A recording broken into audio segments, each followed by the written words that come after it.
So Veda exists as Shabda, but it can have a representation as a script. But what you truly can give to your children is values. So this father, this young boy with all his enthusiasm said that, Swamiji, I want my son to call me a friend. It doesn't matter even if he does not call me father. And I said, you have no right to deprive him of a father. He will have 1,000 friends in the world, but he will have only one father. If there is a prayerful mind, a woman in menses is not something that she cannot pray. She is already praying. Okay.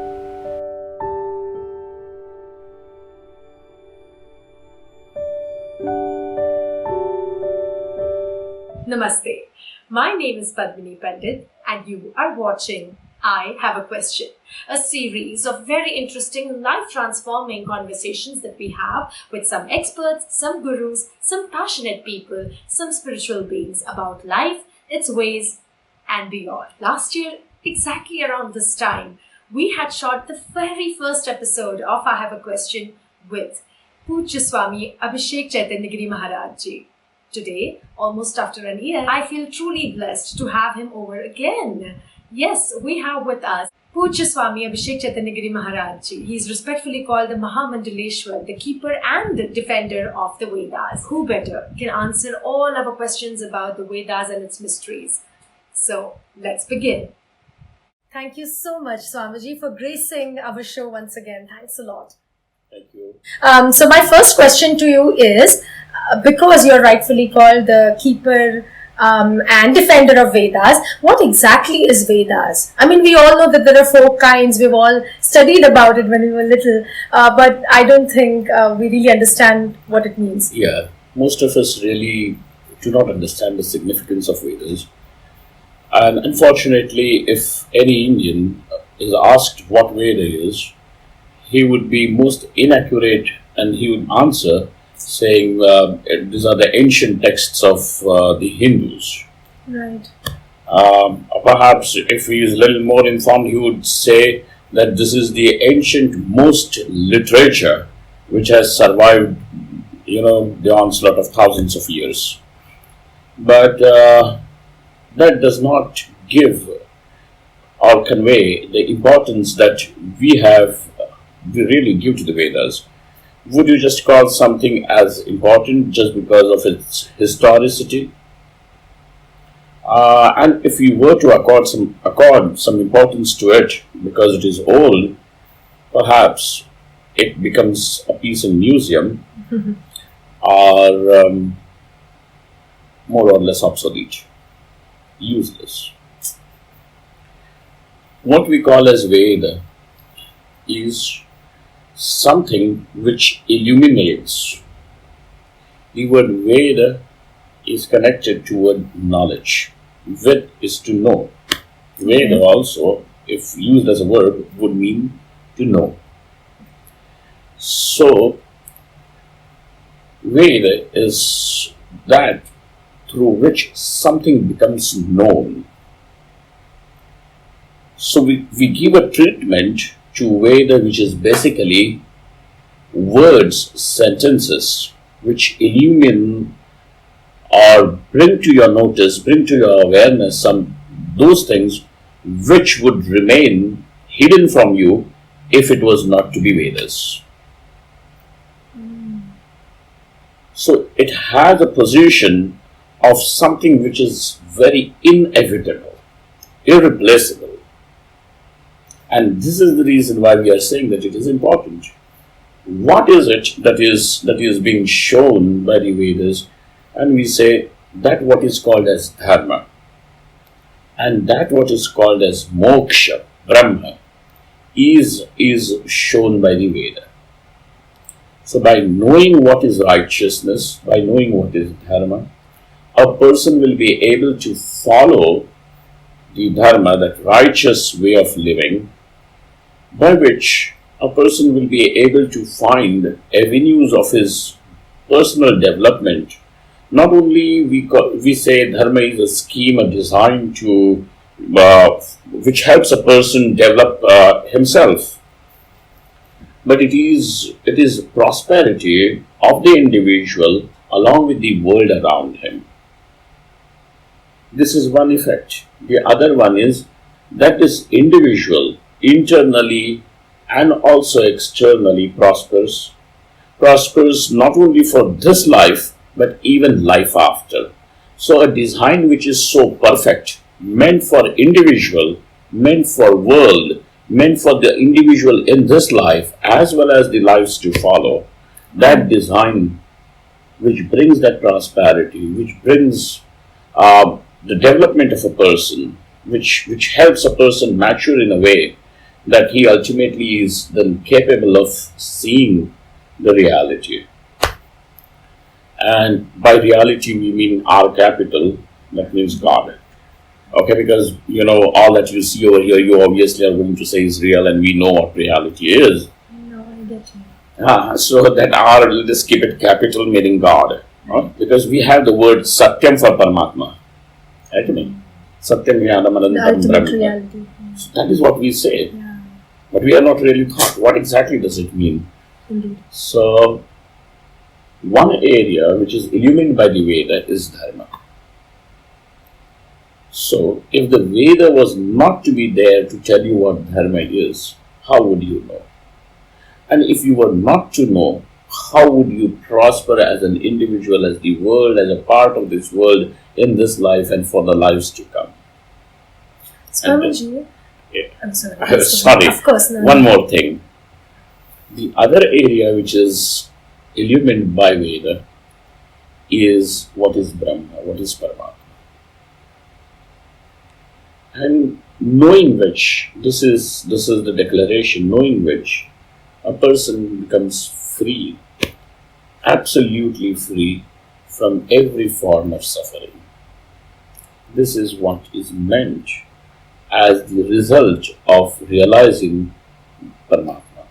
So when we have these two areas which are shown to you by the Vedas, and nothing else other than the Veda has the capacity to do this job, and therefore it is inevitable, irreplaceable, and hence that importance to Veda. Okay. I have multiple questions in my head. I don't know which one to go first. So, do we have a physical copy of Vedas? Is there? Of course, Where is it? Yeah, whatever is available now. Yeah. And the form in which the Veda continues is, we say, is sound, shabda. Sound is something that is perceived by your ears. Language is something perceived by your ears, by your auditory faculty. But when you say it is a book is not language. Whatever is there scripted, those designs of lines and circles, these are all representatives of those sounds. So script is not sound. It is something perceived by your eyes and not by your ears. Right. So Veda exists as Shabda, but it can have a representation as a script. For whatever is available, a lot of it is lost in passage of time, but whatever is available now is available as manuscripts and even in the printed form. So where is it kept, Swamiji? Well, it is available everywhere. In most of the our Indological studies or the traditional schools where Vedas are taught, it is all available, even in modern print. Oh, but do we have the first copy? We cannot say, because we say that this knowledge or that Shabda is timeless. Yes. When was it scripted for the first time? Whether it was a palm leaf or whether it was just on the walls of a cave or on the some form of paper, it is not available. But we can be very sure of one thing, and that is a tradition, a system was developed in which that sound was preserved and continued to be reproduced, replicated without any alterations for generations together. How do we make sure that happens, Swamiji?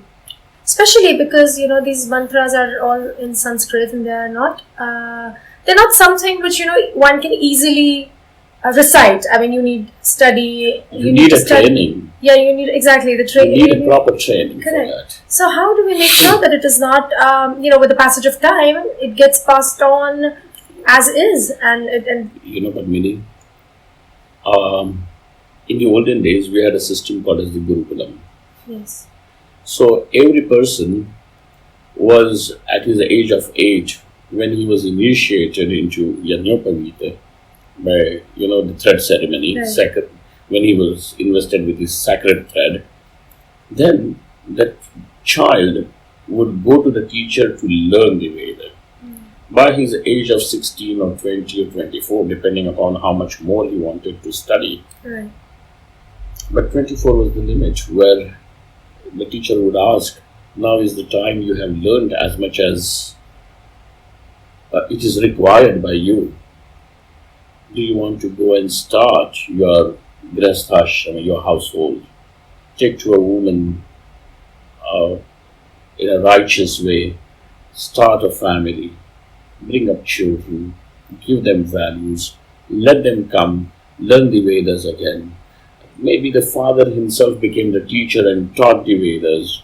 And, even the pronunciation or the pronunciation of those syllables as well as the intonation which was associated with every syllable had to be just the same. It could not be altered just because you liked some other tune you could not give it.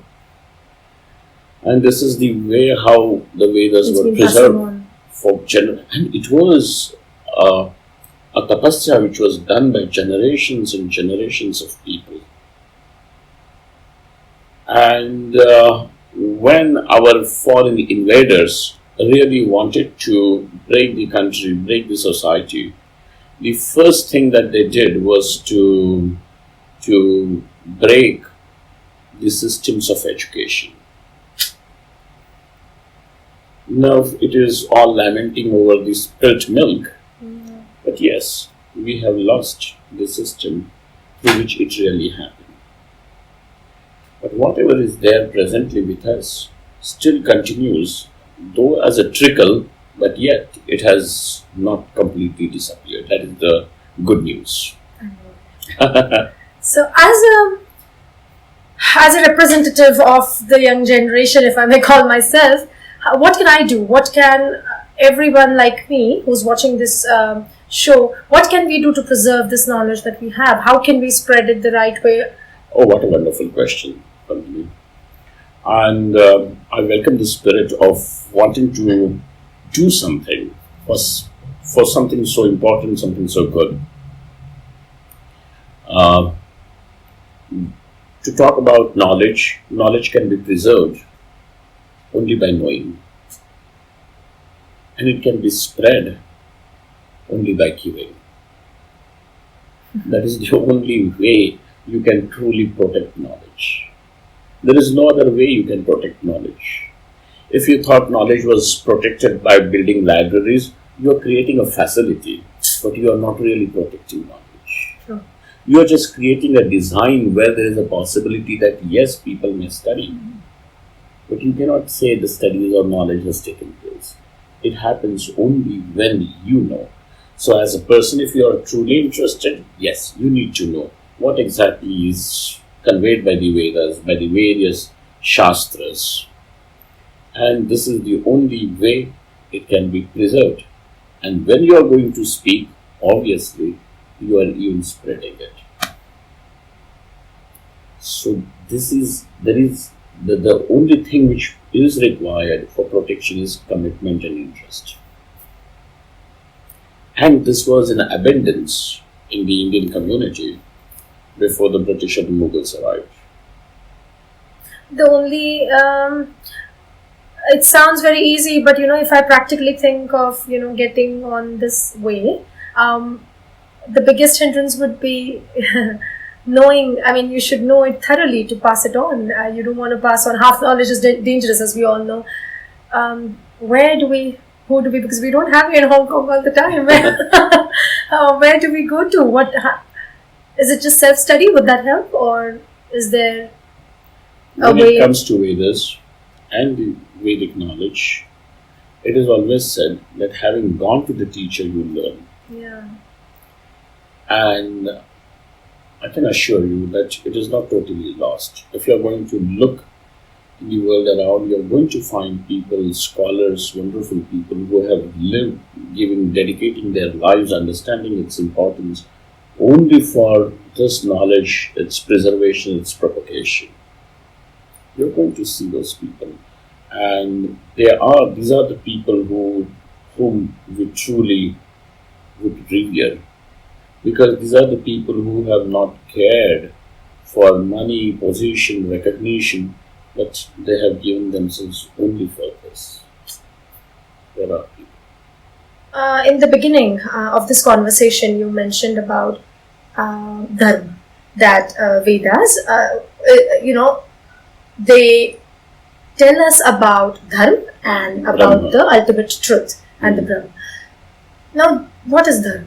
I mean, again, unfortunately I feel that this word in recent times has been so misused, and you know how it is. It's become a word which can create a lot of misunderstandings and unrest in people. So when we say dharma in terms of Veda, that deep, what exactly are we talking about? Well, the word dharma, as I told you sometime before, it is a design to uplift a person.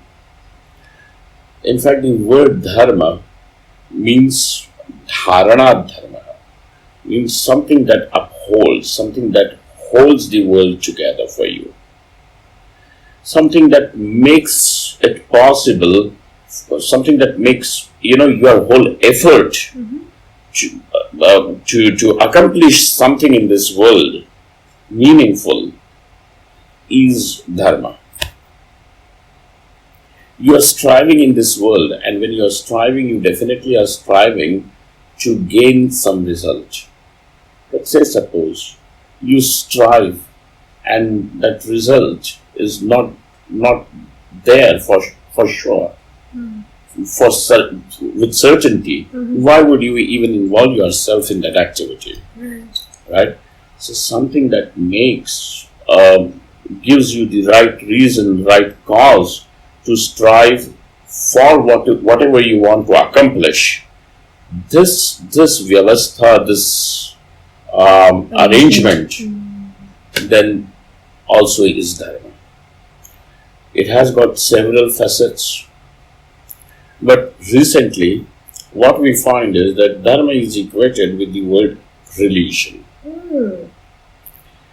And religion as such are more of systems formed, reformed, deformed, all over the world with different belief systems. They basically are different belief systems. But dharma as such is something that is fundamental. Dharma is something which is very fundamental, and it is common to the entire humanity, to everyone.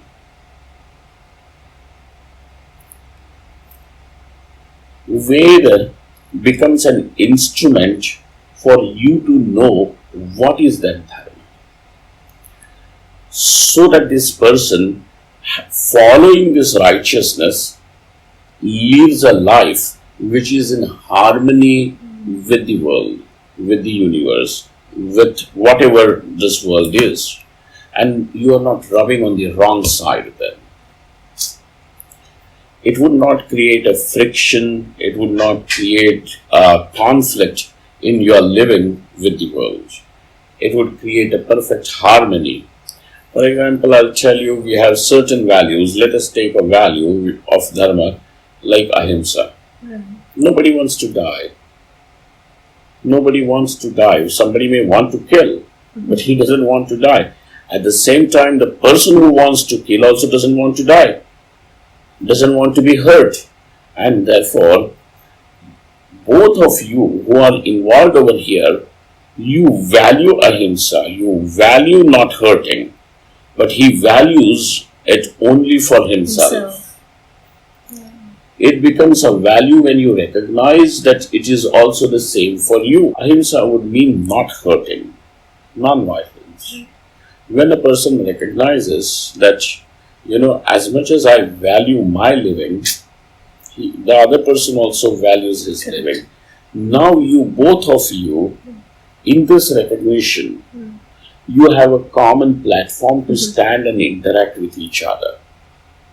Now you have a place where you can have a meaningful relationship with each other. You can give him something, he can give you something in return, and thus you both can grow. But the recognition is that both of us are standing on the same platform with the same values. You see? Now this is dharma. How are you going to practice this value in your daily life? Certain things then are told to you by the Vedas. But our regional values, social values, cultural values, when are not in tandem with the basic fundamental value, which is the dharma, then those regional or customary values are setting the person against life, not putting him in like a jigsaw puzzle, like a flow in harmony with life. And that's why we find conflicts. This is dharma, and this is what is shown by the Veda. This is dharma, and this is what is shown. So when we say that this is the basis of Hinduism. This is what is the basis of Hinduism is this.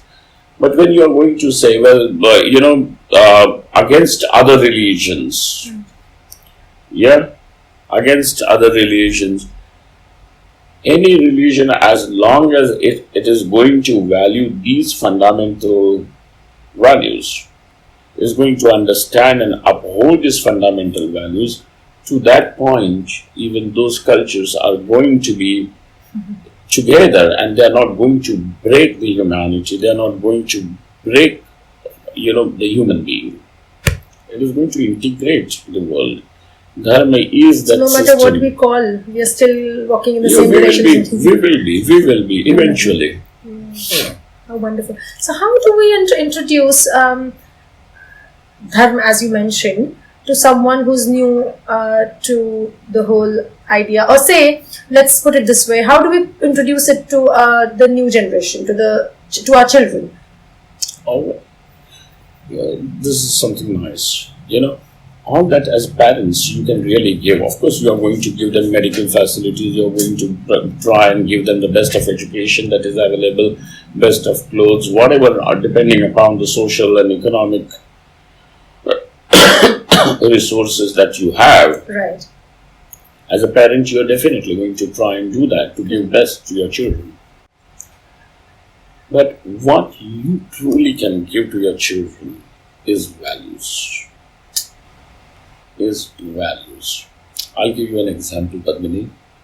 I was somewhere in Mumbai, and this young couple had come with their son, who was just maybe 1 or 2 years old. And, so this young boy, with all his enthusiasm, said that, Swamiji, I want my son to call me a friend. It doesn't matter even if he does not call me father. And I said, you have no right to deprive him of a father. He will have 1,000 friends in the world, but he will have only one father. So, to respect you as a father, to love you as a father, is something that is very fundamental to that child. So, respect, love, these are all various values which you can give to your children, and the values are taught. But They will follow what they see. values are caught.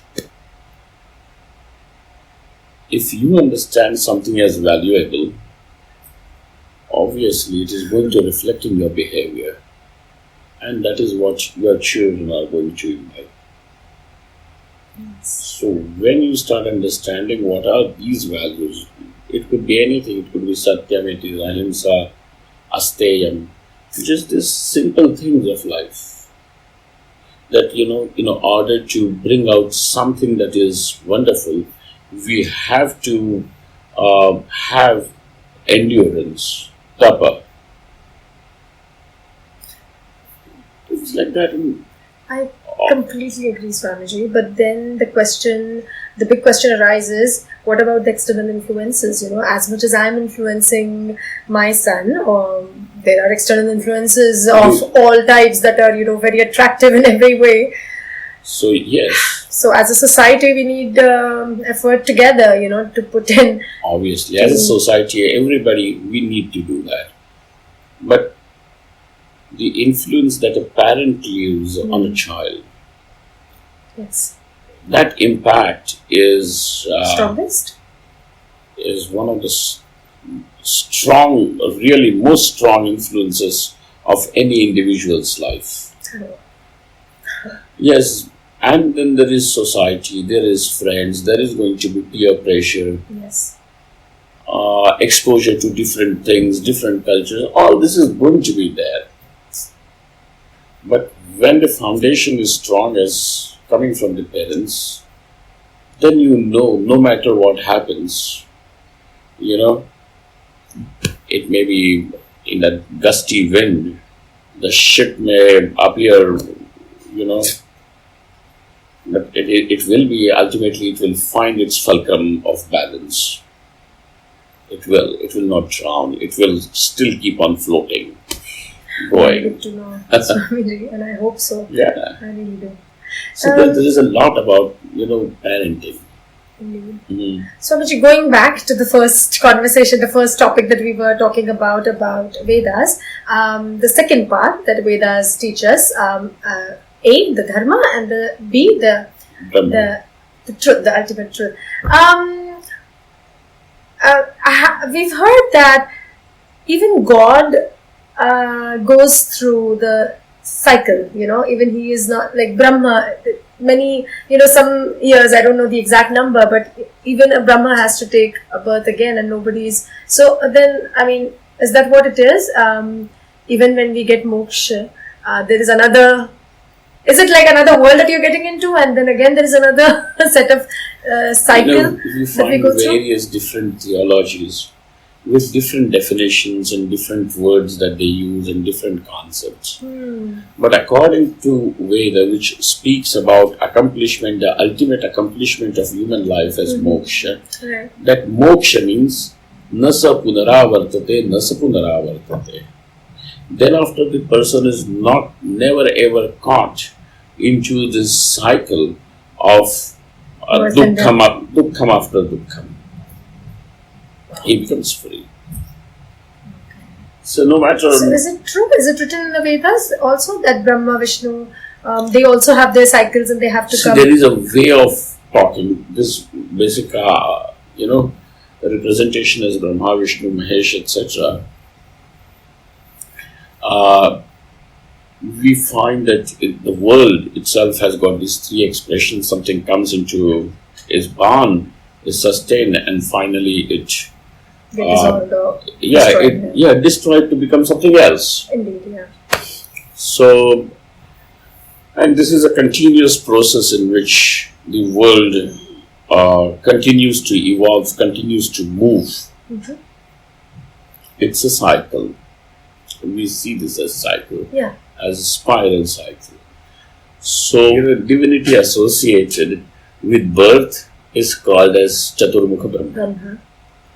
Divinity, same divinity in association with sustenance of life of that particular form, then is called as Vishnu. And then when that form gets destroyed, same divinity associated with the destruction of that form is called as Rudra. So destruction as such in Hinduism also is not looked upon as something that is evil or bad or inauspicious. Mm-hmm. Yes. It is an expression of the same divinity which expresses as birth and sustenance. And it is continuity. So, when it is said about Brahma, Vishnu and Mahesh, so this world itself is in a cyclic form, Right. continuation. So that divinity in association with all these different, the birth, the sustenance and the destruction, and they are all inseparable. It is inseparable. So we say that there is birth even of all these three. But really speaking, that divinity is birthless because it is beyond time. What you are looking at is the divinity through the specks of time. And when you are going to look at that reality through the specks of time, you are going to see creation, sustenance and destruction. How do I remove the specks of time?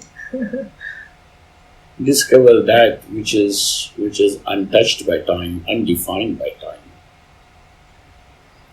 Because in every experience, ultimately, you are going to find two elements. An element which keeps on changing, which is variable, and the other one which never changes. That what is changeless means that which is untouched by the time, uncorrupted by the time. Find that what it is. Because anything that you are going to hold which is corrupted by the time, ultimately it will breed insecurity. But that, if you know, if you have seen, which is not a product of time, just knowing, seeing that itself will set you free from this insecurity, bhayam. Swamiji, what is the difference between Veda, Puran and Shastra? When we use the word Shastra, it covers the entire range of the Veda and everything that follows the Veda. Oh, so Shastra is bigger in Basically, we call Veda as the Shastra. Oh. But everything that can be accommodated under the word Shastra is various branches of knowledge which are basically following the Veda. Mm-hmm. So what happens is, not everybody has access to Veda. Not everybody really can understand and has the patience to acquire the Veda. Do the analysis. For those people now who do not have capacity or inclination, now they are given the same principles of Veda are molded in forms of stories and through the history. Same principles. Thus, in a way, through the means of these various stories of kings and queens, of various dynasties as such, these principles are brought to you. Because anything, that is what Puranas are called as the Upabruhanam of the Vedas, which is expansion of that principle in form of stories. So talking about Shastra, Swamiji, when I was little, my grandma had, very strict rules that we had in our family. And she would say, being a teenager, I would always question them, why are we doing this? And she would say, Shastra Bhantar. That's what Shastra says. So I always wanted to ask someone, finally. that what are these Shastra and why is there any logic? Yeah, they have their own. The Shastra has its own logic.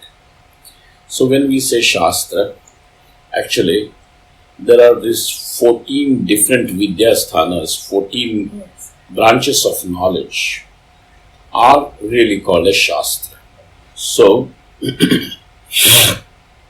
the four Vedas, the six limbs, which are called as the Vedangas, and the four Upangas, the sublimbs. These are the 14 branches of knowledge which are covered under the word Shastram. Okay? Okay. Shastramanta means all these are called as Shastras. So, the four Vedas, Rig, Yajur, Sam and Atharva Veda. Then the six Upanga, the six Angas are the Shiksha, which is the science or knowledge of pronunciation. Then we have Vyakaranam, grammar. Then Chanda, the meter. Then Niruktam, which is the lexicon or thesaurus. Then we have Jyotisha, which is the astrology. Oh. Now, how those rituals, whichever rituals have to be done, they have to be done in a particular, under particular constellation, under a particular star, in a particular season. Now, all these things need to be planned beforehand, and knowledge of all these movements of stars, constellations around you have to be known, and it is therefore that Vedic mathematics. So that is that Jyotish and Kalpa, the way in which a ritual has to be conducted. So these are the six Vedangas. The four Upangas are Puran, Nyaya, Dharmashastra, and Mimamsa. These are the four Upangas. So Purana, we have seen it is a bulk of literature by itself, mostly authored by Bhagwan Vyasa. So these 18 Puranas are considered to be main Puranas. There are sub Puranas, etc. All of them come under the category of Puranas. Then we have the Ramayana, Mahabharata, Patanjala, Sankhya. All these things comes under the Dharma Shastra. Mimamsa is the way. Nyaya is application of logic, application of inference to understand the import of the Vedic statements. Then we have the analysis of the Vedic statements so that you can come to a logical conclusion. How that analysis has to be done is what is called as Mimamsa. Because there are these two things, Dharma and Brahma, which is shown by the Veda, so that portion of analysis which goes into concluding what is Dharma is called as Purva Mimamsa, and that which goes into analyzing what is Brahma is called as Uttara Mimamsa. This Uttara Mimamsa itself is Vedanta. So these are the 14 Shastras. This is what is called a Shastra. I thought Shastras are more like rules that, You ultimately find rules, what to do, what not to do. They are going to be there. Like for example, how to pronounce, what would be the correct pronunciation of a particular syllable. It should be done like this and not like that, which means do's and don'ts. Correct. Comes along with it. So before we wrap up this, conclude this conversation, Swamiji, if you could tell us the reason or logic behind a few of these shastras that we have been hearing since childhood. I'm sure every Hindu family follows these certain rules. Very basic rule that Shastra says, उष्टा नको खायला और झूठा नहीं खाना चाहिए. I don't know how to put it in English. You should not share the food that you have already, or something the food which your spit or somebody Yes. else's spit has touched. Exactly. Yeah. You should not share. What is the reason or what is the logic behind this I mean, it Shastra? is very interesting. This concept of ushta or jhuta, you will not find anywhere else in any other culture Yes. except in the Hindu culture. Indeed. So we have to understand that. And the immediate answer would be for hygiene reasons. And everybody appreciates it. Of course. And if somebody is going to touch the same button, even the switch, with his spit, you would be thinking twice to touch it. Then what about food? So obviously there is hygiene reason behind it. And more profound reason is a spiritual reason.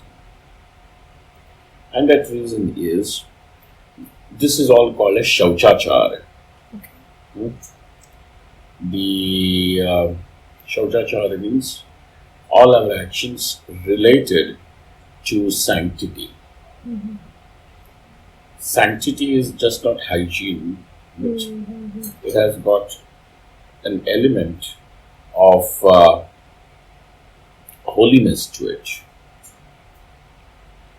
So what happens is that we are all our psychologies are simply controlled or body oriented. When we say body oriented, it means that the person necessarily sees himself as a man and a woman. And it is very necessary that you rise above this. It is very necessary that you even rise above the fact that that you are just a human being, because whether it is an animal or a bird or a bee or an insect, everything that is sentient Mm-hmm. is a being. And when you, in order to come to that understanding, to have that vision from where you can now see the world of beings, not the world of humans against the world of animals and birds. Mm. It is not the world of men against the world of women. In order to rise and to arrive at this vision, you'll have to give up that orientation of being the body. And where does it begin? It has to begin that learning has to begin at the level of food. And therefore we have said that Ushtana Ushtana. How does it help in rising above? Because present thinking is centered around I am just this body. So when I ask someone not to eat, Look at this. Understand this. yeah. So when I say I am this body, what is there in the center of your universe? Everything else is revolving around this I, and the meaning of word I is this body at this moment. Agree. So that what is most important, most beautiful, most wonderful is just this body that I am, and everything else is meant to worship it. But that is not true. I agree. But then when I say that nobody should eat my juta, isn't that Yeah. enhancing? No, it is not enhancing. It is making you understand that yes, that there is something impure about this body, and therefore there is a little space that is created, a psychological space which is created between your thinking, two types of thinking that I am this body, and just a thinking of a being. Otherwise, you will never move. There is never going to be a movement from this end to the other end. A person would always remain entrenched only in the thinking that I am this body, till the point that he really is ready to disown that psychology that I am the body. Because you are infatuated with this body. That's why. Okay. And Swamiji, the most common Shastra that every Hindu woman must have gone through and not liked and not enjoyed was that you should not touch God, or you should not pray whenever you're on your periods. Why is that? I'll tell you, Padmini, prayer is something that you cannot stop. Prayer is something that you accomplish with your mind. Right. Actions are something which are accomplished with the body. Right. I may be sick, I may be healthy. I can have a prayerful mind. Nobody stops that. And it can't be stopped either. True. Because it's something like, if you are a loving person, you are a loving person. Whether you are eating or driving the car, that is what you basically are. Yeah. So also, if there is a prayerful mind, a woman in menses is not something that she cannot pray. She is already praying. Okay. But if you're talking about certain acts which are called as the rituals of worship, etc., now whenever there is an action, those actions are governed by certain disciplines. Right. So we have scriptures, and where it is very clearly mentioned, yes, that in menses, etc., the women should rest and let them not be the part of the ritual at that time. So you mean the action? It as the action. But as a person, as a prayer, you always can be in prayer. You can always be in meditation. Who stops you from doing that? Because that action is your subjective action, whereas this action is something different. And if you are going to ask why men do not have any rules like this,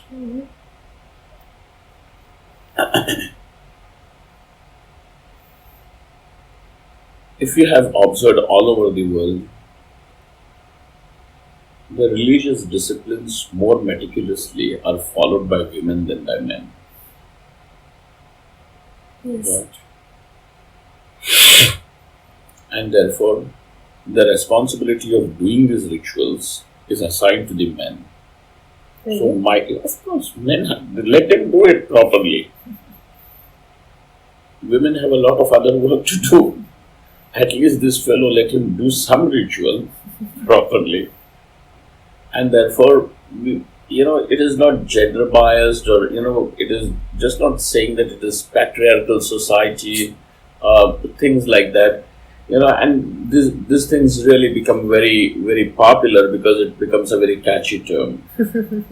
The Shastras are not created by patriarchal people or people who are men wanting to exploit women or anything like that. It is not true.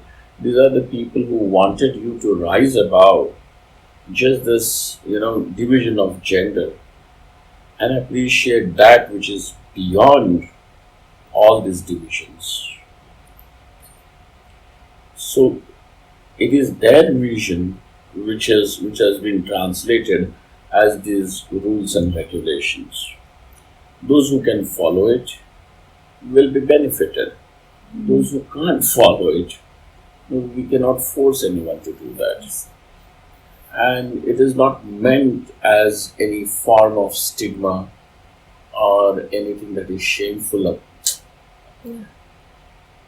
But in general, we find that yes, people have made it something that is shameful. It's really unfortunate. Yeah. It is unfortunate.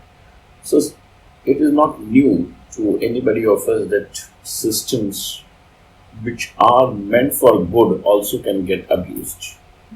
So it is one of those instances where systems which are meant for something else have been used to just Right. put women to shame or something like that, if that ever happens. But it is good that if, so there are these rules, yes, and in Orthodox system we do have them. All right. Thank you so Thank you, much. Padmini. Thank you so much, Swamiji, for taking out time for talking to us, for answering these questions. I have many more questions that we're gonna do in I the next look season. forward to talk to you. Even coming to Hong Kong also, I had your show on my mind.